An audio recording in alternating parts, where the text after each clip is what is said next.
Hello అండి, అందరికీ welcome back to my channel Aruna 1819. నా చిన్నప్పుడు మా అమ్మగారు పప్పుచారులో ఉల్లిపాయ వేసేవారు. ముక్కలు చేసి కాదండి, ఉల్లిపాయ పలంగా వేసేవారు అనమాట. ఎగ్ కర్రీలో ఎగ్ ఎలాగో పప్పుచారులో ఈ ఉల్లిపాయ ఎలాగనమాట.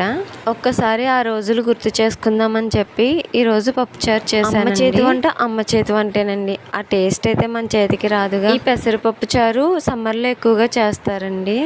చలవ చేస్తుంది కదా ఒంటికి. ఇంతకు ముందు 2 వీడియోస్ కూడా వాయిస్ రాలేదండి. నా మొబైల్ ఏదో ప్రాబ్లం వచ్చింది. ఇన్ని రోజులు వీడియోస్ అన్ని కూడా చాలా ఇంట్రెస్ట్ గా పెట్టానండి. మధ్యలో బ్రేక్ వచ్చింది కదా, కొంచెం డౌన్ అయిపోయాను అనమాట. హాలిడేస్ వస్తే బాగున్నాయి, ఎక్కడికైనా వెళ్దాము అనిపిస్తుంది.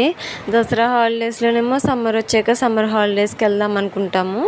సమ్మర్ హాలిడేస్ వస్తేనేమో దసరా హాలిడేస్కి వెళ్దాంలే అనుకుంటాం. ఇలాగ అయిపోద్దండి హాలిడేస్. ఈ దసరా హాలిడేస్ ని మీరు ఎలా ఎంజాయ్ చేస్తున్నారు? మరి నా పప్పుచారు రెసిపీ మీకు నచ్చినట్లయితే ఒక లైక్ చేయండి.